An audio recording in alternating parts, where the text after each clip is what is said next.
بسم اللہ الرحمن الرحیم۔ یروشلم کی ساحرہ۔ یروشلم کی ساحرہ ان لوگوں کی داستان ہے جو حضور صلی اللہ علیہ وآلہ وسلم کی آمد کے منتظر تھے۔ یہ نبطی عربوں کی عظیم تاریخ ہے جنہوں نے بیک وقت رومنوں، مصر کے حکمران گالس، یروشلم کے بادشاہ ہیروڈیس اور مشرق کے حکمران حدار بن حدار کو بدترین شکستیں دیں۔ یہ حسین و جمیل اور تاریخی لڑکی ہیرودیہ کا قصہ بھی ہے جس نے اپنے زہد شکن رقص کے انعام کے طور پر اللہ کے نبی یحییٰ علیہ السلام کا سر مانگا تھا۔ یہ اصحاب کہف کے اساطیری شہر رقیم کی کتھا بھی ہے۔ اس میں نبطیوں کے بادشاہ حارث کی ترکتاز بھی ہے۔ یروشلم کی ساحرہ میں قدیم سابی مذہب کی پوری تفصیل بھی ملے گی۔ یہ تاریخ کے مشہور ڈاکو براہا کی سرگزشت بھی دیے ہوئے ہے جو حضرت عیسیٰ علیہ السلام کے حادثات زندان میں رہا۔ غزیہ کی یروشلم کی ساحرہ زمانہ قبل اسلام کی وہ سرگزشت ہے جسے ایک دلچسپ کہانی کی صورت میں تاریخ کے اوراق سے قطرہ قطرہ کشید کیا گیا ہے۔ مصنف اسلم راہی M.A۔ اپنی جنگی تیاریوں کو مکمل کرنے میں ہیرودیس نے کچھ زیادہ وقت نہ لیا۔ وہ زیادہ دیر کرنا بھی نہ چاہتا تھا، اس لیے کہ وہ جانتا تھا کہ اگر اس نے ایسا کیا تو رومنوں کا شہنشاہ اس پر برہم اور ناراض ہوگا۔ لہذا دن رات محنت اور کوشش کر کے اس نے ایک جرار لشکر اکٹھا کر لیا اور اس کی بہترین تربیت کا بھی کام سر انجام دیا۔ لشکر کے ساتھ کوچ کرنے سے پہلے اس نے اپنی تیاریوں کی اطلاع مصر کے رومن حاکم گالس کو کر دی۔ ساتھ ہی وہ لشکر لے کر بحر لوط کی طرف نکلتا چلا گیا۔ ادھر ہیرودیس کا پیغام ملتے ہی مصر کا رومن حاکم گالس بھی اپنے لشکر کو لے کر اپنے خونخوار سپہ سالار اسٹرابو کے ساتھ نکلا اور بحر لوط کا رخ کیا۔ نبطیوں کے جاسوس مصر کی حدود کے اندر تک پھیلے ہوئے تھے۔ جو ہی گالس اور اسٹرابو نے کوچ کرنا چاہا انہوں نے فوراً اس کی اطلاع رقیم میں کر دی، جس پر حارث حرکت میں آیا۔ لشکر کو اسے دو حصوں میں تقسیم کیا۔ ایک حصے کو لے کر وہ بحر لوط کی طرف روانہ ہوا۔ اس کے دونوں بیٹے مالک اور زیبال اس کے ساتھ تھے۔ سلطنت کا کاروبار سنبھالنے کے لیے سیلاس کو پیچھے چھوڑا گیا، جبکہ لشکر کا آدھا حصہ حبیب بن عثمان کی سرکردگی میں دیا گیا۔ اس کا ماموں ذات سعید اس کے ساتھ تھا۔ اس لشکر کو لے کر حارث کی روانگی سے ایک دن پہلے رات کے وقت حبیب بن عثمان رقیم شہر سے کوچ کر گیا۔ حبیب بن عثمان بڑی تیزی سے اپنی منزل کی طرف بڑھا۔ ایلا کی بندرگاہ کی طرف جانے کے لیے اس نے گمنام راستوں پر سفر کرنا شروع کر دیا۔ پہلے وہ سیدھا بحر کلزم کی طرف گیا جو شاہراہ بحر کلزم کے ساتھ ساتھ یمن سے فلسطین کی طرف جاتی تھی۔ اس سے ہٹ کر وہ آگے بڑھتا رہا، پھر ایلا کی بندرگاہ سے دور رہتے ہوئے وہ بائیں ہاتھ موڑا اور دشت سینا میں داخل ہو گیا۔ صحرا میں داخل ہونے کے بعد گمنام اور بے نام ٹیلوں کے اندر وہ تیزی سے آگے بڑھتا رہا۔ اس کے ناظر اس کی رہنمائی کر رہے تھے۔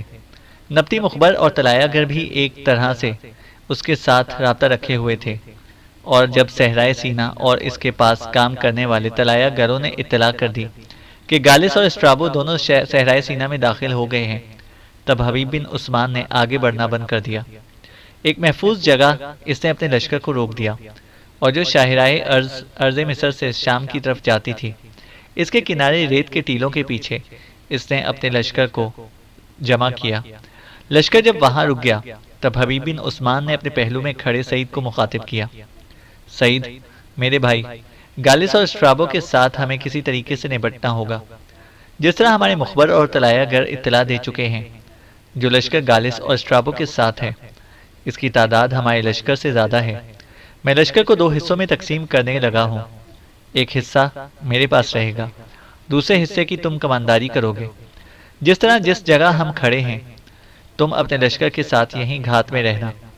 ہمارے طلایہ گر اور مخبر تمہیں دشمن کے آنے کی اطلاع دیتے رہیں گے۔ جب دشمن تمہارے سامنے آئے تو تم اپنی گھات سے نکل کر ان کی راہ روک کر کھڑے ہو جانا۔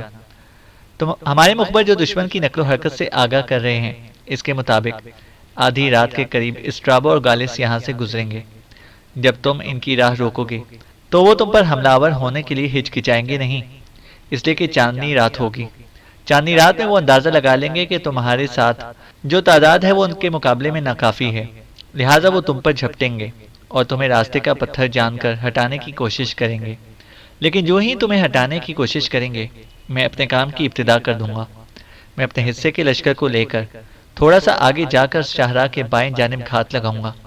جب تم دشمن کی راہ روکو گے اور دشمن تم سے ٹکرائے گا تو میں اپنی گھات سے نکل کر پشت کی طرف سے حملہ آور ہونے کی کوشش کروں گا۔ اس طرح دشمن پر دہشت طاری ہو جائے گی اور وہ یہ خیال کرے گا کہ ان کے مقابلے میں صرف وہی لشکر نہیں جس نے ان کی راہ روکی ہے، بلکہ یہاں گھات میں اور بھی لشکر ہیں۔ اس طرح ان کے حوصلے پست ہو جائیں گے اور رات کی تنہائیوں میں ہم انہیں شکست دے کر مصر کی طرف بھاگنے پر مجبور کر دیں گے۔ سعید نے اپنے بھائی حبیب بن عثمان کی اس تجویز سے اتفاق کیا۔ پہلے دونوں بھائیوں نے لشکر کو برابر 2 حصوں میں تقسیم کیا۔ اس کے بعد وہ ایک ٹیلے کے پاس بیٹھ کر باہم صلاح مشورہ کرتے رہے۔ پھر اپنے حصے کے لشکر کے ساتھ سعید تو وہیں گھات لگا کر بیٹھ گیا، جبکہ حبیب بن عثمان اپنے حصے کے لشکر کو لے کر تھوڑا سا آگے بڑھا اور پھر شام کی طرف جانے والی شاہراہ کے بائیں ہاتھ اسے بھی ریت کے بلند ٹیلوں کے پیچھے گھات لگا لی۔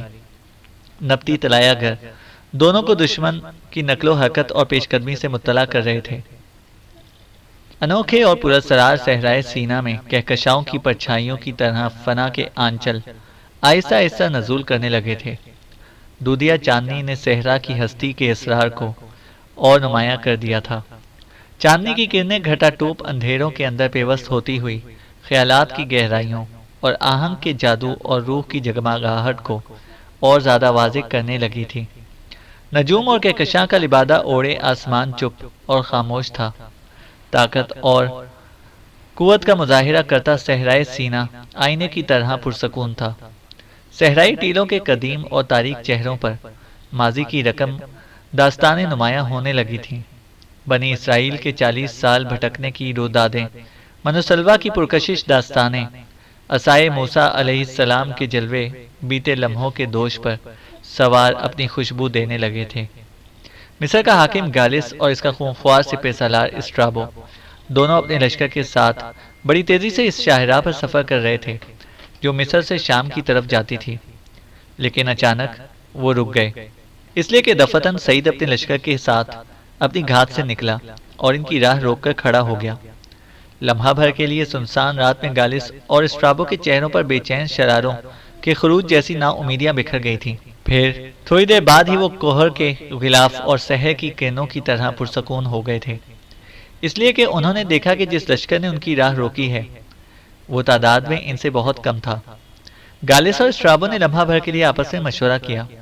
اس کے بعد وہ سعید اور اس کے لشکر پر بے ثمر ساعتوں میں تمازتوں کی طویل اندھی مسافتوں اور خواب کو لہو لہان کر دینے والی آندھیوں اور زلزلوں کی یورش کی طرح حملہ آور ہو گئے تھے۔ سعید نے اپنے مختصر سے لشکر کے ساتھ کچھ دیر تک دشمن کے حملوں کو روکا، پھر وہ بھی حملوں کو آواز کی زندگی دینے، سسکتے تڑپتے الفاظ اور لہو کی لکیریں پھیلاتی داستانوں کی طرح حرکت میں آیا۔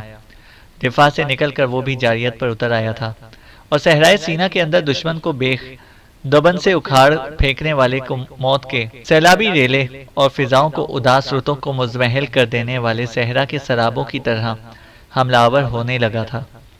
خون آشام تلواریں ذرے ذرے کو لہو لہو کرنے لگی تھیں۔ گھوڑوں کے سم ریت کے گراؤز کھڑے کرنے لگے تھے۔ صحرا کی وسعتوں کے اندر جگر دوست چیخیں بلند ہونے لگی تھیں۔ گالس اور اسٹرابو یہ امید لگائے بیٹھے تھے کہ رات کی تاریکی میں جس لشکر نے ان کی راہ روکی ہے وہ زیادہ دیر ان کے سامنے نہ ٹھہر سکے گا، اس لیے کہ وہ تعداد میں بہت زیادہ کم تھا۔ پر وہ نہیں جانتے تھے کہ قریب ہی کچھ درویش خسرت مجاہد موت کے متلاشی اور تیز عقابی نگاہوں کی طرح ان پر نگاہ رکھے ہوئے ہیں۔ وہ نہیں جانتے تھے کہ آندھیوں اور طوفانوں سے لڑنے والے کچھ اور مجاہد بھی انا البرق کہنے کے لیے بے چین ہیں، جو لمحوں کے اندر مسکراہٹوں کو آنسوؤں کے سیلاب میں بدل دینے کا فن جانتے ہیں اور مایوسی کے اندھیرے نا امیدی کی گھٹائیں بن کر اپنے مد مقابل کو آتش فشانی دہانے کے سامنے کھڑا کر دینے کا فن جانتے ہیں۔ گالس اور اسٹرابو سعید اور اس کے لشکریوں پر آخری ضرب لگانے کی کوشش ہی میں تھے کہ دنگ رہ گئے، اس لیے کہ اچانک ان کی پشت کی طرف سے حبیب بن عثمان اپنے حصے کے لشکر کے ساتھ نکلا۔ مصر سے شام کی طرف جانے والی قدیم کاروان شاہراہ پر آنے کے بعد حبیب بن عثمان نے اپنی پوری طاقت اور آواز کی پوری قوت کے ساتھ اپنے خداوند قدوس کی کبریت کے نعرے بلند کیے۔ حبیب بن عثمان کی طرف سے خداوند قدوس کی کبریائی کے نعرے بلند ہونا ہی تھے کہ اس کے لشکری بھی عجیب سی خوفناک آوازوں میں اپنے جنگی نعرے بلند کرنے لگے۔ گالس، اسٹرابو اور اس کے لشکریوں نے محسوس کیا کہ جیسے ان کی پشت کی طرف سے ہواؤں کی آزاری کا ایک طوفان سا کھڑا ہو گیا ہو، یا یہ کہ سروں کے برفانی جنگل میں مرگ و قضا کے عناصر نے ایک نہ ختم ہونے والا صداؤں کا طوفان کھڑا کر دیا ہو۔ دیکھتے ہی دیکھتے گالس اور اسٹرابو کی پشت پر حبیب بن عثمان پالے اور سردی کے ہتھیاروں سے لیس، جاڑے کی شدید ہیجان انگیزیوں، تاریکی کے دل میں پیوست ہونے والی روشنی کی شعاعوں اور رنج و غم کے کھلیان کھڑے کر دینے والی اندھی اور بھوکی قوت کی طرح حملہ آور ہو گیا تھا۔ حبیب بن عثمان کے اس حملے نے جنگ کا نقشہ بڑی تیزی سے بدل کر رکھ دیا تھا۔ تھوڑی دیر پہلے گالس اور اسٹرابو اپنی فتح کی امیدیں لیے بیٹھے تھے، اب انہیں اپنی جان کے لالے پڑ گئے تھے۔ زندگی کی رمق بڑی تیزی سے تلخ حقائق کا سامنا کر رہی تھی۔ تلواروں کے سایوں اور تیروں کی سنسناہٹوں میں ہر کوئی زندہ رہنے کی جدوجہد کرنے لگا تھا۔ چاروں سمت آتش زنی اور خونریزی اور بے چارگی رقص کرنے لگی تھی، اور نظر در نظر ویرانیاں اپنا رنگ جمانے لگی تھیں۔ بڑی تیزی کے ساتھ گالس، اسٹرابو اور اس کے لشکریوں میں رگوں پہ کے خوف ترات کرتی چلی گئی تھی۔ پھر دیکھتے ہی دیکھتے رات کی تاریکی میں ایک طرف سے سعید اپنے لشکر کے ساتھ اور دوسری طرف سے حبیب بن عثمان اپنے حصے کے عسکریوں کے ساتھ دشمن پر غالب آنے لگا تھا، یہاں تک کہ صحرائے سینہ میں گالس اور اسٹرابو کو بدترین شکست ہوئی اور وہ دائیں جانب بھاگ کھڑے ہوئے۔ حبیب بن عثمان اور سعید دونوں نے اپنے اپنے لشکر کے ساتھ اپنے سامنے بھاگتے دشمن کا کچھ اس طرح تعاقب کیا جس طرح بھیڑیے گورخر کا شاہین فختاؤں کا شکار کرنے کے لیے تعاقب کرتے ہیں۔ اسٹرابو اور گالس اپنے بچے کھچے لشکریوں کے ساتھ صحرا کے اندر اندھے اونٹ کی طرح بھاگ رہے تھے، جبکہ حبیب بن عثمان اور سعید خونی عقابوں کے غول، بگولوں کے امٹتے بادلوں، فنا کی اندھی پکار اور زہر آلود شدید نا امیدوں کی طرح ان کے پیچھے لگ گئے تھے۔ صحرائے سینہ میں دور تک یہ تعاقب جاری رہا، یہاں تک کہ اسٹرابو اور گالس اپنے چند بچے کھچے ساتھیوں کو لے کر ٹیلوں کی اوٹ میں ہوتے ہوئے اپنی جانیں بچا کر مصر کی طرف بھاگنے میں کامیاب ہو گئے۔ سورج ابھی مشرق سے طلوع ہی ہو رہا تھا کہ حارث اور اس کے بیٹے مالک اور زبال کو اطلاع دی گئی کہ حبیب بن عثمان کی طرف سے ایک قاصد آیا ہے اور فی الفور ملنا چاہتا ہے۔ وقت ضائع کیے بغیر حارث نے حبیب بن عثمان کی طرف سے آنے والے قاصد کو طلب کیا۔ جب قاصد حارث کے سامنے آیا تو اس وقت حارث کے پاس اس کے دونوں بیٹے مالک اور زبال بیٹھے ہوئے تھے۔ قاصد کو دیکھتے ہی حارث نے پوچھ لیا، میرے عزیز بتا تو میرے بیٹے ابن عثمان کی طرف سے کیا پیغام لے کر آیا ہے؟ حارث کے سوال پر لمحہ بھر کے لیے قاصد کے چہرے پر مسکراہٹ نمودار ہوئی، پھر اس نے کہنا شروع کیا، مالک میں ایک اچھی خبر لے کر آیا ہوں۔ رات کے وقت صحرائے سینہ کی وسعتوں کے اندر حبیب بن عثمان اور اس کے ماموزاد سعید نے گالس اور اسٹرابو دونوں کو بدترین شکست دی ہے۔ گالس اور اسٹرابو کے لشکر کا ایک بڑا حصہ تہ و تیغ کر دیا گیا ہے، جبکہ گالس اور اسٹرابو بڑی تیزی سے رات کے وقت صحرائی ٹیلوں کی اوٹ میں ہوتے ہوئے مصر کی طرف بھاگ گئے ہیں۔ ان کے لشکر کو مکمل طور پر فنا کر دیا گیا ہے۔ اس خبر سے حارث، مالک اور زبال ایسے خوش ہوئے کہ کچھ دیر تک وہ ایک دوسرے سے کچھ نہ کہہ سکے، بس ایک دوسرے کی طرف دیکھتے ہوئے مسکراتے رہے۔ پھر حارث کی آواز سب کو سنائی دی، وہ کہہ رہا تھا، ابن عثمان میرے بیٹے، تم یقیناً ان جوانوں میں سے ہو جو بلوغت کے موڑ پر کھڑے ہو کر زندگی کے اوراق میں فوزمندی کے الفاظ تلاش کر لیتے ہیں۔ تم ان جوانوں میں سے ہو جو امیدوں کی بالکنیوں میں کھڑے ہو کر اندیشوں کی ریت پیاسے سرابوں کو کاسے خوشبو اور بے قرار سمندر میں تبدیل کرتے چلے جاتے ہیں۔ ابن عثمان میرے بیٹے، میں تیری لطافت اور ستوت بھرے انکہے پیغام جیسی سعادت مندی، اخلاص اور استقامت جیسی تیری شجاعت کو سلام کرتا ہوں۔ تو نے اپنی قوم کے لیے وہ کام سر انجام دیا ہے جو ہر ایک کے بس کا روگ نہیں۔ حارث کے ان الفاظ کو سب نے بڑی خاموشی اور اطمینان بھرے انداز میں سنا۔ حارث نے اپنے سالاروں اور اپنے دونوں بیٹوں کو جنگ کی تیاری کرنے کا حکم دیا۔ یہ فیصلہ کیا گیا کہ اگلے روز صبح سویرے دشمن سے جا ٹکرایا جائے گا۔ دوسرے روز نبطیوں کے بادشاہ حارث نے اپنے لشکر میں طبلے جنگ بجوا دیے۔ دوسری طرف ہیرودیس بھی جنگ کے لیے تیار ہو گیا۔ پھر دیکھتے ہی دیکھتے حارث چراغوں کو گل کرتی طوفانی ہواؤں اور فصیلوں کو گرا دینے والی المناک ظلمت کی طرح ہیرودیس کے لشکر پر حملہ آور ہوا۔ ہیرودیس بھی اسی انداز میں نبطیوں پر ٹوٹ پڑا تھا۔ یوں دونوں لشکریوں کے ٹکرانے سے موت کے خونخوار جلاد رقص کرنے لگے تھے۔ چاروں طرف وحشی تماشے اٹھ کھڑے ہوئے تھے۔ گو کہ ہیرودیس اور اس کے لشکری ذہنی طور پر اس جنگ کے لیے تیار نہ تھے، اس لیے کہ انہیں مصر کے حاکم گالس اور اس کے خونخوار سپہ سالار اسٹرابو کا انتظار تھا۔ وہ یہ امید لگائے بیٹھے تھے کہ اس بار گالس اور اسٹرابو کی مدد سے نبطیوں کو بدترین شکست دیں گے، لیکن جب قبل اس وقت حارث نے جنگ کی ابتدا کر دی تو ناچار انہوں نے بھی جنگی مقابلے کی ٹھانی۔ تاہم وہ مطمئن تھے کہ ہو سکتا ہے کہ جنگ کے دوران مصر کا حاکم اپنے لشکر کے ساتھ آن ملے، لیکن ان کی بدقسمتی کہ وہ یہ نہ جانتے تھے کہ ادھر صحرائے سینا کے اندر حبیب بن عثمان گالس اور اسٹرابو کے لشکر کو بدترین شکست دے چکا ہے۔ اب لشکر اپنی پوری آب و تاب کے ساتھ ایک دوسرے سے ٹکرا رہے تھے کہ حبیب بن عثمان بھی اپنے لشکر کے ساتھ آن وارد ہوا۔ بیتاب امنگوں کے جنون اور دھرتی پر پھیلتے ظلمت کے غبار کی طرح وہ ہیرودیس کے لشکر کے پہلو کی طرف آیا، پھر زیست کو اندھا کر دینے والی آویزش و پکار، آمریت کی رونت کا جنازہ نکالتے طوفانی حوادث اور دوہر کی پنہائیوں میں تاریخ کا سرمایہ بن کر اتر جانے والے خونی حادثوں کی طرح حبیب بن عثمان ہیرودیس کے لشکر کے بائیں پہلو پر حملہ آور ہو گیا۔ ہیرودیس اور اس کے سردار پہلے ہی بڑی مشکل سے حارث اور اس کے لشکریوں کا سامنا کر رہے تھے۔ اب جو انہوں نے پہلو پر جنگی نعرے بلند کرتے ہوئے حبیب بن عثمان حملہ آور ہوا تو ہیرودیس ہی نہیں، اس کے لشکریوں کے دل بھی خوف سے بھر گئے۔ حبیب بن عثمان کے حملہ آور ہونے سے نبطیوں کے حوصلے بھی مزید بلند ہو گئے۔ پہلے کی نسبت اور زیادہ موت کے پیغام بن کر دشمن کو وہ موت کی گہری نیند سلانے لگے تھے۔ تھوڑی دیر کی مزید جنگ کے بعد نبطیوں کے سامنے ہیرودیس اور اس کے لشکریوں کی حالت بنجر کھیت، ویران بستیوں اور بے ہنر اور درماندہ مسافروں جیسی ہونا شروع ہو گئی تھی۔ پھر وہ لمحہ بھی آیا جب نبطیوں کے ہاتھوں ہیرودیس اور اس کے لشکریوں کو بدترین شکست ہوئی۔ ہیرودیس اپنی جان بچا کر بھاگ نکلا۔ فلسطین کے شہروں میں جب ہیرودیس کی شکست کی خبر پہنچی تو چاروں طرف سے ایک ماتم سا بچ گیا۔ لوگوں پر نبطیوں کا خوف و ہراس طاری ہو گیا۔ ہیرودیس بڑی مشکل سے اپنی جان بچا کر اپنے مرکزی شہر پہنچا تھا۔ وہاں پہنچ کر اسے خبر ہوئی کہ نبطیوں کے ایک لشکر نے صحرائے سینا کے اندر گالس اور اسٹرابو کے لشکر کا خاتمہ کر دیا تھا اور وہ دونوں بڑی مشکل سے اپنی جانیں بچا کر مصر کی طرف بھاگے تھے۔ اب ہیرودیس کو یقین ہو گیا تھا کہ وہ اکیلا یا رومنوں کے ساتھ ملانے کے باوجود بھی نبطیوں کو شکست سے دوچار نہیں کر سکتا۔ دوسری جانب حارث نے چند روز تک میدان جنگ کے اندر قیام کیا۔ وہ مال غنیمت جو حبیب بن عثمان اپنے ساتھ لے کر آیا تھا اور جو ہیرودیس کے پڑاؤ سے ملا تھا، وہ سب کچھ سمیٹنے کے بعد حارث واپس اپنے مرکزی شہر کی طرف چلا گیا۔ حسین اور خوبصورت اوزال اپنے کمرے میں اکیلی بیٹھی نہ جانے کن سوچوں میں غرق تھی کہ اچانک وہ چونک پڑی، اس لیے کہ اس نے دیکھا کہ اس کے کمرے کی طرف حبیب بن عثمان آ رہا تھا۔ اسے اپنے دونوں کندھوں پر دو بڑی بڑی چرمی خرجینیں لٹکا رکھی تھیں۔ حبیب بن عثمان کو دیکھتے ہی اوزال خوشی اور مسرت سے جھوم اٹھی۔ بڑی تیزی کے ساتھ وہ اپنی جگہ سے اٹھی، کمرے سے باہر آئی۔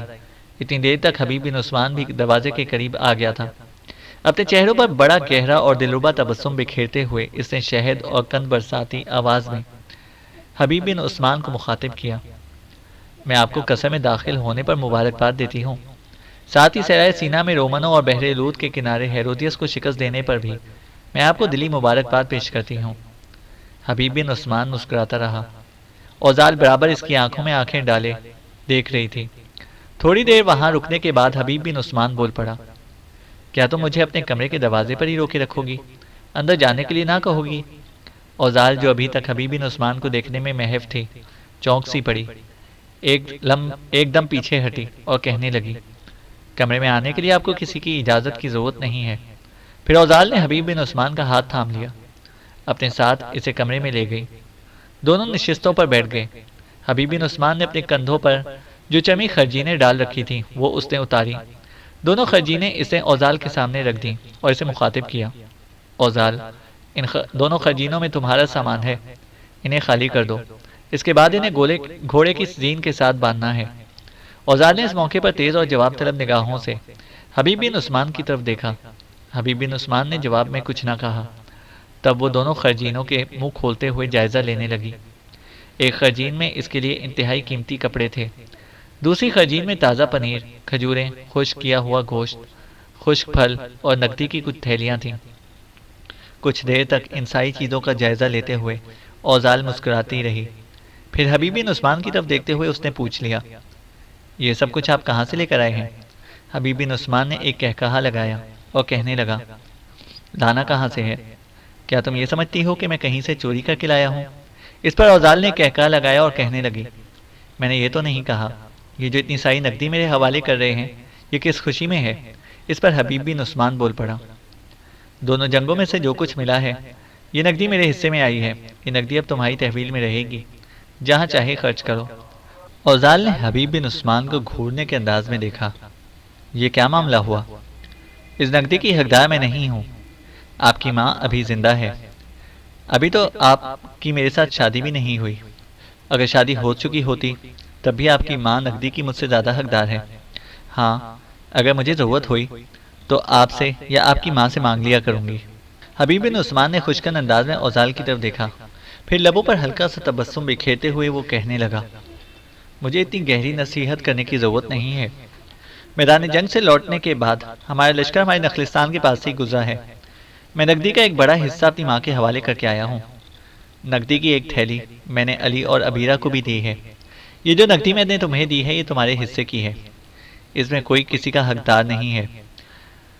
جہاں تک خشک پھل، خشک گوشت، پنیر اور کھجوروں کا تعلق ہے تو یہ عبیرہ اور ماں نے تمہارے لیے بھیجے ہیں، یہ جو کپڑے ہیں یہ بھی ماں اور عبیرہ سیتی رہی ہیں، اب کہو تم کیا کہنا چاہتی ہو؟ حبیب بن عثمان کی اس گفتگو سے اوزال خوش ہو گئی، پھر اپنی جگہ سے اٹھ کر کھڑی ہو گئی، اپنے کمرے کے کونے میں گئی، لکڑی کا ایک صندوق کھولا، اس میں سے کچھ چیزیں نکالی اور لا کر حبیب بن عثمان کی گود میں رکھ دی، یہ دیکھیں یہ دو لباس میں نے آپ کے لیے بنائے ہیں، مجھے امید ہے کہ آپ کو پسند آئیں گے۔ حبیب بن عثمان نے دونوں لباسوں کو الٹ پلٹ کر دیکھا، پھر گود میں ہی انہیں رکھتے ہوئے کہنے لگا، اوزال یہ کپڑے تم نے سی کر دیے ہیں تو میں انہیں کیسے ناپسند کر سکتا ہوں؟ تمہاری پسند میری پسند ہے۔ جواب میں اوزال کچھ کہنا ہی چاہتی تھی کہ ایک دم سے اسے خاموش ہو جانا پڑا، اس لیے کہ عین اسی وقت کمرے میں سعید اور راما، مالک اور زیبال اور الزار، عریب، تیمان، حویلہ اور یونا داخل ہوئے تھے۔ انہیں دیکھتے ہی اوزال اور حبیب بن عثمان اپنی جگہ سے اٹھ کر کھڑے ہو گئے۔ اندر آنے کے بعد عریب ان دونوں سے کچھ زیادہ قریب ہوئی، کچھ دیر تک ان کے چہروں کا جائزہ لیتی رہی، پھر بول پڑی، لگتا ہے دونوں ایک دوسرے کو تحائف پیش کر رہے ہو۔ پھر وہ سامنے پڑی ہوئی چیزوں کا جائزہ لیتی رہی، جو لباس حبیب بن عثمان کی گود میں پڑے تھے انہیں اٹھایا اور معنی خیز انداز میں حبیب بن عثمان کی طرف دیکھتے ہوئے کہنے لگی، یہ دونوں لباس تو اوزال نے میرے بھائی کے لیے بنائے ہیں، یہ میں نے پہلے بھی دیکھ رکھے ہیں۔ پھر جو چیزیں ابھی حبیب بن عثمان لایا تھا، عریب نے ان سب کا جائزہ لیا، کمرے میں داخل ہونے والے سارے لوگوں کو وہ چیزیں دکھائیں، پھر کہنے لگی، حبیب میرے بھائی، لگتا ہے کہ یہ آپ میری بہن اوزال کے لیے لے کر آئے ہیں، سعید نے مجھے بتایا تھا کہ آپ کے گھر والوں نے اوزال کے لیے کچھ سامان بھیجا ہے، بہرحال یہ بہت اچھا ہے۔ اب معاملہ کچھ یوں ہے کہ پہلے تو ہم سب آپ کو دونوں جنگوں کی فتح پر مبارکباد پیش کرنا چاہتے ہیں۔ عریب کے بعد الزار، راما، حویلہ اور شہید نے بھی حبیب بن عثمان کو مبارکباد دی، پھر سب وہاں بیٹھ گئے۔ اس کے بعد گفتگو کا آغاز مالک نے کیا، حبیب میرے بھائی، ہم سب نے ایک لائحہ عمل طے کیا ہے جس کے تحت یہاں پر آئے ہیں۔ پہلے تو سب مل کر آپ کے ساتھ کھانا کھائیں گے، اس کے بعد ہم سب نے متفقہ طور پر آپ سے ایک بات کہنی ہے۔ حبیب بن عثمان عجیب سے انداز میں اوزال کی طرف دیکھنے لگا، پھر اس کی نگاہیں مالک پر جم گئیں، کچھ کہنا ہی چاہتا تھا کہ مالک بول پڑا، حبیب میرے بھائی، تمہیں فکر مند ہونے کی ضرورت نہیں ہے، کھانے کے لیے میں کہہ کر آیا ہوں، کھانا ابھی آ جاتا ہے، کھانا کھائیں گے، اس کے بعد جو کچھ کہنا چاہتا ہوں وہ کہوں گا۔ مالک کہتے کہتے چپ ہو گیا، اس لیے کہ محل کے کچھ خدام کھانا لے کر آئے تھے۔ سب نے خاموشی کے ساتھ کھانا کھایا۔ جب کھانے کے برتن اٹھائے جا چکے تب مالک نے حبیب بن عثمان کو مخاطب کیا، حبیب میرے بھائی، کیا ایسا ممکن نہیں کہ آپ برابر سے انتقام لینے سے قبل اوزال سے شادی کر لیں؟ یہ بات میں اپنی طرف سے نہیں کہہ رہا، قصر میں داخل ہونے کے بعد میرے باپ نے جو سب سے پہلی بات کہی وہ یہی ہے کہ جو میں نے تم سے کہہ دی ہے۔ اس کے علاوہ جس قدر لوگ میرے ساتھ کمرے میں داخل ہوئے ہیں ان سب کا بھی یہی ارادہ ہے۔ حبیب بن عثمان نے سب کا جائزہ لیا، اس نے دیکھا کہ اس کا ماموں ذات سعید نگاہیں چرا رہا تھا۔ اس کی حالت دیکھتے ہوئے حبیب بن عثمان کے چہرے پر مسکراہٹ نمودار ہوئی، پھر کہنے لگا، میں جانتا ہوں کہ یہ بات کہنے میں سب سے زیادہ سرگرم میرا بھائی ہوگا۔ مالک میرے بھائی، تم جانتے ہو اور دوسرے لوگ بھی آگاہ ہیں کہ میں جب تک برابر سے انتقام نہیں لے لیتا شادی نہ کرنے کی قسم اٹھا چکا ہوں، اور میں اپنی قسم کو توڑنا نہیں چاہتا۔ اس سلسلے میں اوزال بھی پوری طرح میرے ساتھ ہے۔ اگر آپ کو میری بات پر اعتبار نہ ہو تو اوزال اس وقت میرے ساتھ سامنے بیٹھی ہے، اس سے پوچھ لیں۔ اوزال کی طرف دیکھتے ہوئے مالک کچھ کہنا ہی چاہتا تھا کہ اس سے پہلے ہی اوزال بول پڑی۔ مالک، میرے بھائی، آپ کو کچھ کہنے کی ضرورت نہیں ہے۔ ہم دونوں نے مل کر جو شادی کا معاملہ طے کیا ہے اس پر میں بالکل متفق ہوں۔ سعید اور علی کی شادی ہوئی ہے، یوں جانے یہ ایک مجبوری تھی اور وہ دونوں شادیاں ہو جانی چاہیے تھیں۔ جہاں تک میرا اور حبیب کا معاملہ ہے تو میں اب ان کے حالات کو اچھی طرح سمجھتی ہوں۔ ان کے نخلستان میں 2 دفعہ رہ کر آئی ہوں۔ ان کی ماں کی حالت دیکھتے ہوئے میں سمجھتی ہوں کہ جب تک برابر سے انتقام نہیں لیا جاتا اس وقت تک ہمیں شادی کرنے پر کوئی روحانی خوشی نہ ہوگی۔ لہٰذا میرے خیال میں آپ لوگوں میں سے کوئی بھی اس معاملے پر زور نہ ڈالے۔ میرا دل کہتا ہے کہ عنقریب برابر ان کے سامنے زیر اور مغلوب ہو جائے گا۔ اس سے انتقام لینے کے بعد جب ہم دونوں شادی کریں گے وہ شادی صحیح معنوں میں ہم دونوں میاں بیوی کی روحانی خوشی کا باعث بنے گی۔ اوزال کی اس گفتگو کے جواب میں کسی کو کچھ کہنے کی ہمت نہ ہوئی اور سب وہیں بیٹھ کر دوسرے موضوعات پر گفتگو کرنے لگے۔ جنگ سے لوٹنے کے بعد حبیب بن عثمان اپنا زیادہ تر وقت اوزال کے ساتھ گزارنے لگا تھا۔ ایک روز وہ اوزال کے کمرے سے نکلا ہی تھا کہ حارث کا چوبدار اس کے پاس آیا اور اسے مخاطب کر کے کہنے لگا، ابن عثمان، میرے محترم، آپ کو آقا نے طلب کیا ہے۔ حبیب بن عثمان نے غور سے چوبدار کی طرف دیکھا، اس کے چہرے سے کچھ پڑھنے کی کوشش کی، پھر ہاتھ کے اشارے سے اسے کہنے لگا، چلو میرے ساتھ۔ چوبدار آگے آگے ہو لیا۔ دونوں قصر کے کمرے میں داخل ہوئے۔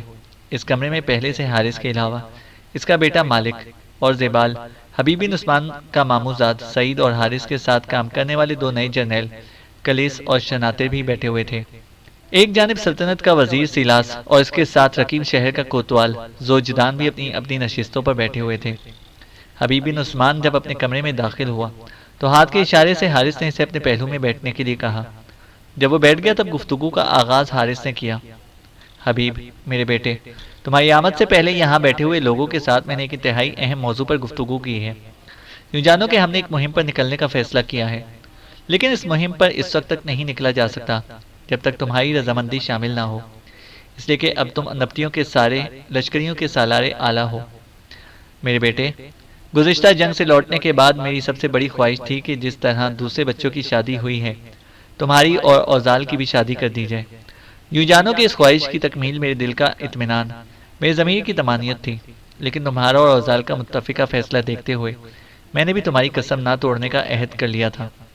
میرے بیٹے، تم جانتے ہو کہ دمشق کا حاکم حداد بن حداد ہمارے بدترین دشمنوں میں سر فہرست ہے۔ جس وقت مصر کا حاکم گالس اور ہیرودیس ہم پر حملہ آور ہونے کے لیے پر تول رہے تھے، اس نے ہم سے ہماری بیٹی اوزال کا مطالبہ کیا تھا، لیکن اس وقت حالات کا تقاضا تھا کہ ہم خاموش رہیں، جھک جائیں، سو ہم جھکے۔ اس قاصد کو تو تحائف دے کر ہم نے ٹال دیا۔ اب معاملہ اور ہے، گالس اور ہیرودیس دونوں کو ہم اپنے سامنے سرنگو کر چکے ہیں۔ میں یہ بھی جانتا ہوں کہ ان دونوں کی شکست کی خبر جب رومنوں کے شہنشاہ کے پاس پہنچے گی تو یاد رکھنا کہ وہ ہمیں زیر کرنے کے لیے ہیرودیس اور گالس کی مدد کے لیے ایک بہت بڑا لشکر روانہ کرے گا، لیکن ایسا ہونے میں وقت لگے گا۔ میں چاہتا ہوں کہ جب تک رومن بڑی قوت کے ساتھ حرکت میں نہیں آتے اس وقت تک ہم اپنے بدترین دشمن حداد بن حداد کو اپنے سامنے زیر کر لیں، اس لیے کہ اگر مستقبل میں رومنوں کے ساتھ ہماری لڑائیوں کا سلسلہ شروع ہوتا ہے تو کم از کم دمشق کی طرف سے ہم محفوظ ہو جائیں گے۔ دمشق پر حملہ آور ہونے سے ہمیں 2 فوائد حاصل ہوں گے۔ حارث کہتے کہتے رکا، دم لیا، ایک نگاہ اس نے اپنے سامنے بیٹھے لوگوں پر ڈالی، پھر بڑی توجہ بڑے انہماک سے حبیب بن عثمان کی طرف دیکھتے ہوئے کہنے لگا، میں تمہاری آمد سے پہلے ان سب کو بتا چکا ہوں کہ حداد بن حداد پر حملہ آور ہونے سے ہمیں 2 فوائد حاصل ہوں گے۔ پہلا یہ کہ آنے والی جنگوں میں رومنوں سے ٹکرانے کے لیے ہم دمشق کی طرف سے محفوظ ہو جائیں گے، حداد بن حداد کی طرف سے ہمیں کوئی خطرہ نہیں رہے گا۔ دوم یہ کہ اس طرح ہم تمہاری قسم پوری کرنے کے نزدیک پہنچ جائیں گے، اس لیے کہ برابا اور اس کے ساتھی حداد بن حداد کی سرحدوں پر ہی آباد ہیں۔ اگر حداد بن حداد کے ساتھ ہماری جنگوں کا سلسلہ شروع ہوتا ہے تو یاد رکھنا کہ برابا اور اس کے ساتھی ضرور ان جنگوں میں حداد بن حداد کا ساتھ دیں گے۔ دمشق کے حاکم کے ساتھ ساتھ مجھے امید ہے کہ ہم برابا اور اس کے ساتھیوں کو بھی کچل کر رکھ دیں گے۔ مجھے امید ہے کہ ان جنگوں میں ہم برابا اور اس کے ساتھیوں کو زندہ یا مردہ حاصل کرنے میں کامیاب بھی ہو جائیں گے۔ اگر ایسا ہو جاتا ہے تو پھر حداد بن حداد کو شکست دینے کے ساتھ تمہاری قسم بھی پوری ہو جائے گی، اور جب تمہاری قسم پوری ہو جائے گی تو ہماری خواہش بھی پوری ہو جائے گی کہ تمہاری اور اوزال کی شادی کر دی جائے۔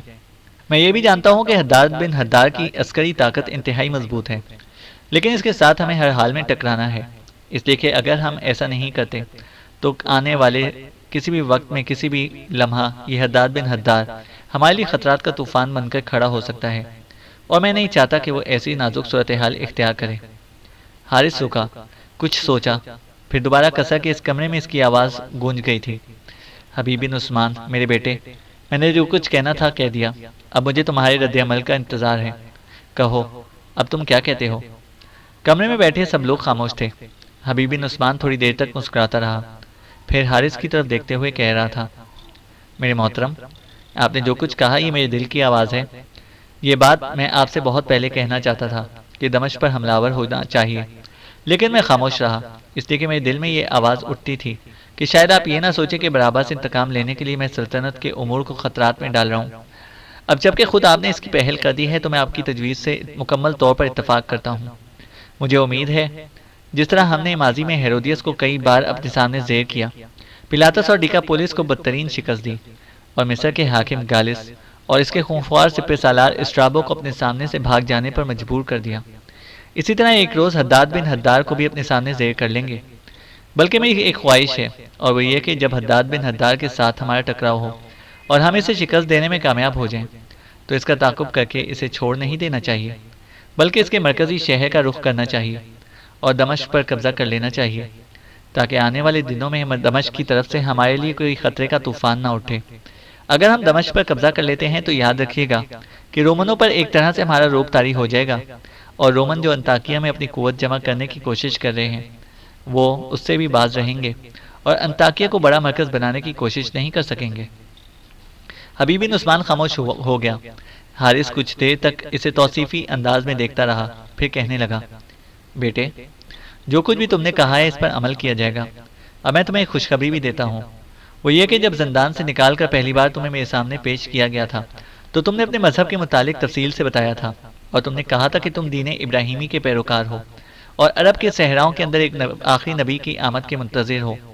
اس سلسلے میں تم نے کچھ الہامی کتابوں سے اس نبی کی آمد کی بشارتیں بھی سنائی تھیں۔ میں نے اس وقت اپنے وزیر سیلاس کو حکم دیا تھا کہ جو بشارتیں تم نے سنائی ہیں ان کے اقتصابات سے مجھے آگاہ کیا جائے۔ سیلاس نے بڑی محنت اور مشقت سے کام لیتے ہوئے وہ اقتصابات میرے سامنے پیش کیے ہیں۔ میں تمہیں وہ جو خوشخبری سنانا چاہتا ہوں وہ یہ کہ سیلاس بھی تمہاری طرح دین ابراہیمی کا پیروکار ہو چکا ہے اور آنے والے رسول کا منتظر ہے جس کا تم انتظار کر رہے ہو۔ میں وہ اقتصابات پڑھ چکا ہوں، ان سے خاصا متاثر ہوں۔ یقیناً دین ابراہیمی ہی سچا دین ہے، میں اسے مانتا ہوں، اسے تسلیم کرتا ہوں، بلکہ یوں جانو اس پر ایمان بھی لاتا ہوں۔ کاش جس نبی کا تمہیں انتظار ہے وہ ہمارے جیتے جی آئیں تو ہم اپنی آنکھیں ان کے لیے فرش راہ کر دیں۔ حبیب، میرے بیٹے، تم جانتے ہو میری قوم قدیم دیوتاؤں کی پوجا پاٹ کرنے والی ہے، میں انہیں اس پرانی روش سے ہٹا نہیں سکتا۔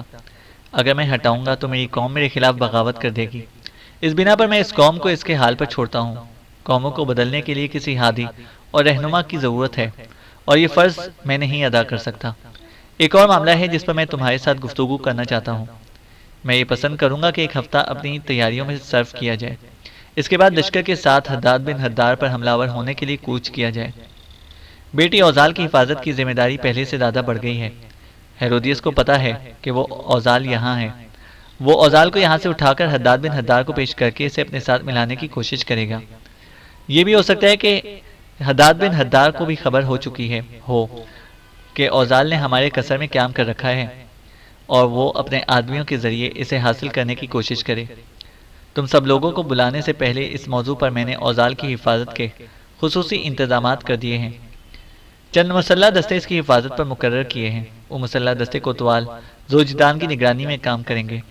میرے خیال میں اب تم سب لوگ اٹھو، آج ہی سے جنگی تیاریوں کو اپنے عروج پر پہنچا دو۔ حارث کے ان الفاظ کے ساتھ ہی سب لوگ اٹھ کر نکل گئے۔ حبیب بن عثمان قصر کے اس کمرے سے نکل کر سیدھا اوزال کے کمرے میں آیا۔ اوزال شاید اس کا بڑی بے چینی سے انتظار کر رہی تھی۔ جو ہی وہ اس کمرے میں آیا، اوزال نے پوچھ لیا، قصر میں آپ کو کس سلسلے میں بلایا گیا تھا؟ حبیب بن عثمان پہلے ایک نشست پر بیٹھا، اوزال کو اپنے سامنے بیٹھنے کے لیے کہا۔ اوزال جب بیٹھ گئی تو حبیب بن عثمان نے کہنا شروع کیا، چند روز تک لشکر یہاں سے کوچ کرے گا۔ ہم دمشق کے حکمران حداد بن حداد پر حملہ آور ہوں گے، ساتھ ہی میں برابا اور اس کے ساتھیوں سے بھی نپٹنے کی کوشش کروں گا۔ ایسا کرنے کے بعد ہی میں اور تم ازدواجی زندگی کی ابتدا کر سکتے ہیں۔ ایک ہفتے تک لشکر یہاں سے کوچ کرے گا، حبیب بن عثمان کے ان الفاظ پر لمحہ بھر کے لیے دنیا بھر کی ویرانیاں اور اداسیاں اوزال کے چہرے پر رقص کر گئیں، لیکن جلد ہی اس نے اپنے آپ کو سنبھال لیا۔ پھر حبیب بن عثمان کی طرف دیکھتے ہوئے کہہ اٹھی، کیا ایسا ممکن نہیں کہ جس وقت آپ اپنے لشکر کے ساتھ یہاں سے کوچ کریں اس سے ایک دن پہلے مجھے اپنے نخلستان میں چھوڑائیں؟ حبیب بن عثمان چونک سا پڑا، کہنے لگا، نہیں اوزال، ایسا ممکن نہیں۔ ان دنوں تمہاری حفاظت پر زیادہ توجہ دینے کی ضرورت ہے۔ ہیرودیس کو پتا ہے کہ تم نے یہاں قیام کر رکھا ہے۔ اس کے آدمی تمہیں یہاں سے اٹھا کر حداد بن حدار کو پیش کر سکتے ہیں۔ حداد بن حدار کے آدمی بھی تمہیں دمشق لے جا سکتے ہیں، لہٰذا تمہاری حفاظت کے خصوصی انتظامات کیے گئے ہیں۔ سنو اوزال، ہمارے بادشاہ حارث نے تمہاری حفاظت کے لیے چند مسلح دستے مختص کیے ہیں۔ یہ دستے کوتوال سوجدان کی نگرانی میں کام کریں گے۔ میں تمہیں نصیحت کرتا ہوں کہ میری غیر موجودگی میں قصر سے باہر نہ نکلنا۔ اگر کوئی ضرورت پڑ بھی جائے تو اپنا چہرہ ڈھانپ کر نکلنا، اور جو مسلح دستے تمہاری حفاظت کے لیے مقرر کیے جائیں گے ان کے ساتھ نکلنا۔ اپنی نقل و حرکت کی اطلاع زوجدان کو دینا، وہ تمہاری حفاظت کا بہترین انتظام کرے گا۔ میرے بعد تمہیں فکر مند ہونے کی ضرورت نہیں ہے، اس لیے کہ ہیرودیس کی کمر ہم پہلے ہی توڑ چکے ہیں۔ وہ بڑی سازش کرنے کی کوشش نہیں کرے گا، میرے خیال میں نہ ہی وہ اس قابل بھی ہے۔ جہاں تک دمشق کے حاکم حداد بن حدار کا تعلق ہے تو وہ ہمارے ساتھ جنگ میں الجھ جائے گا اور اسے ہوش ہی نہ رہیں گے کہ تمہارے متعلق سوچ سکے۔ میرا دل کہتا ہے کہ آنے والی جنگ میں ہم حداد بن حدار کو شکست دے کر اس کے مرکزی شہر پر قبضہ کرنے کی کوشش کریں گے، تاکہ آنے والے دنوں میں یہ ہمارے لیے کسی بڑے خطرے کا باعث نہ بنے۔ اوزال، تم نخلستان میں جا کر قیام نہیں کرو گی، یہیں قصر میں رہو گی۔ یہاں تمہاری حفاظت کا عمدہ انتظام کیا گیا ہے۔ اب آرام کرو، میں جاتا ہوں۔ مجھے مستقر کی طرف جا کر اپنے لشکریوں کے کوچ کے انتظامات کرنے ہیں۔ اس کے ساتھ ہی حبیب بن عثمان اوزال کے کمرے سے نکل گیا۔ ٹھیک ایک ہفتے بعد نبطیوں کے بادشاہ حارث نے ایک لشکر کے ساتھ دمشق کے حکمران حداد بن حدار پر حملہ آور ہونے کے لیے رقیم سے کوچ کر لیا تھا۔ دمشق کا بادشاہ حداد بن حدار ایک روز اپنے مائدین سلطنت اور عسکری سالاروں کے ساتھ اپنے کمرہ انصاف میں بیٹھا ہوا تھا کہ اس نے اپنے چوبدار کو طلب کیا۔ چوبدار جب حداد بن حدار کے سامنے آیا تو اسے مخاطب کرتے ہوئے حداد بن حدار کہنے لگا، اس قاصد کو بلا لاؤ جو ہمارے کہنے پر نبطیوں کے مرکزی شہر رقیم گیا تھا، اور نبطیوں کے بادشاہ حارث سے اس نے یروشلم کی ساحرہ اوزال کا مطالبہ کیا تھا، جسے نبطیوں کے بادشاہ حارث نے قیمتی تحائف دے کر واپس کیا تھا، اور وعدہ کیا تھا کہ وہ رقیم شہر میں اوزال کو تلاش کرنے کی کوشش کرے گا۔ تم جانتے ہو اس واقعے کو کئی دن گزر گئے ہیں، ابھی تک اوزال کے ملنے یا نہ ملنے کی کوئی اطلاع نہیں دی گئی۔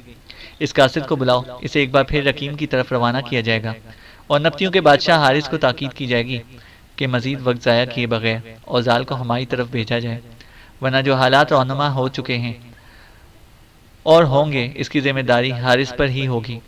اسے یہ دھمکی بھی دی جائے کہ اگر اوزال کو ہمارے حوالے نہ کیا گیا تو پھر نبطی جنگ کے لیے تیار رہیں۔ حداد بن حدار جب خاموش ہوا تو اپنے آپ کو خم کرتے ہوئے داروغہ بول پڑا، آقا، ہمارے دو سرحدی مخبر آئے ہیں، وہ آپ کی خدمت میں حاضر ہو کر آپ سے کچھ کہنا چاہتے ہیں۔ دونوں کے پاس مختلف قسم کی خبریں ہیں، میں انہیں لے کر آپ کی خدمت میں حاضر ہونے ہی لگا تھا کہ آپ نے مجھے بلا لیا۔ کیا ایسا ممکن نہیں کہ جس قاصد کو ہم نے رقیم کی طرف بھیجا تھا اس کو یہاں بلانے سے پہلے آپ سرحدوں کی طرف سے آنے والے اپنے مخبروں سے مل لیں؟ حداد بن حدار نے کچھ سوچا، پھر اپنے داروغہ کو مخاطب کر کے کہنے لگا، تم ٹھیک کہتے ہو، اس قاصد کو بلانے سے پہلے ان مخبروں کو لاؤ جو ہمارے لیے خبریں لے کر آئے ہیں۔ حداد بن حدار کا یہ حکم پا کر داروغہ باہر نکل گیا۔ تھوڑی ہی دیر بعد داروغہ اپنے دو مخبروں کو لے کر آیا۔ وہ حداد بن حدار کے سامنے کھڑے ہوئے اسے تعظیم دی۔ اس موقع پر حداد بن حدار نے ان دونوں کو مخاطب کر کے کہنا شروع کیا، میرا چوبدار تم دونوں کے آنے کی اطلاع دے چکا ہے اور جس مقصد کے لیے تم آئے ہو اس سے بھی آگاہ کر چکا ہے، کہو تمہارے پاس کیا خبریں ہیں؟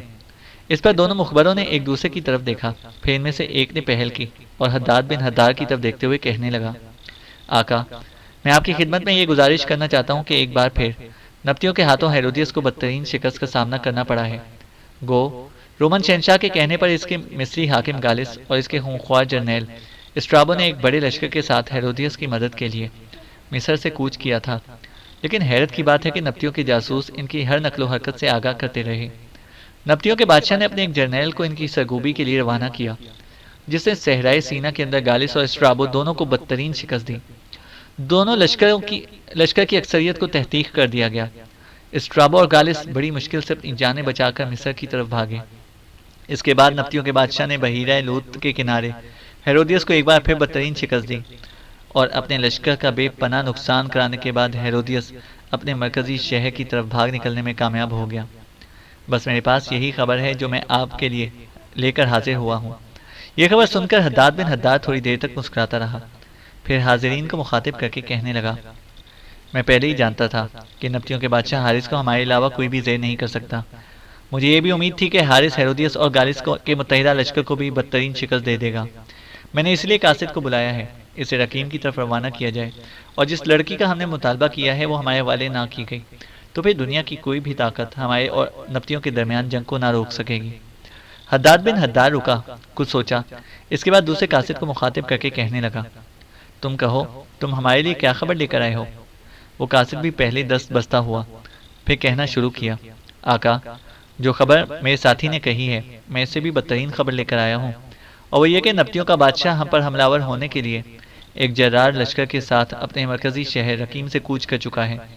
بس میرے پاس یہی خبر ہے جو میں کہنے کے لیے حاضر ہوا ہوں۔ اگر ہم نے اس کی راہ روکنے میں سرحد سے کام نہ لیا تو وہ ہماری حدود میں داخل ہو کر تباہی و بربادی کا وہ کھیل کھیلے گا جس کی راہ نہ روکی جا سکے گی۔ یہ خبر سن کر حداد بن حداد چونکا، ایک طرح سے وہ اپنی نشست پر اچھل ہی پڑا تھا، پھر دھاڑتے ہوئے کہہ اٹھا، نبطیوں کے معمولی بادشاہ حارث کی یہ مچال کہ وہ ہم پر حملہ آور ہونے کے لیے ایک جرار لشکر کے ساتھ اپنے شہر سے کوچ کرے، ہم تو پہلے ہی اس پر حملہ آور ہونے کے لیے پر تول رہے تھے۔ لگتا ہے کہ وہ اوزال کو ہمارے حوالے نہیں کرنا چاہتا۔ اس نے جو قاصد کے ہاتھ قیمتی تحائف پیش کیے تھے وہ اس بنا پر پیش کیے تھے تاکہ وہ گالس اور ہیرودیس کی جنگ کو ٹال سکے۔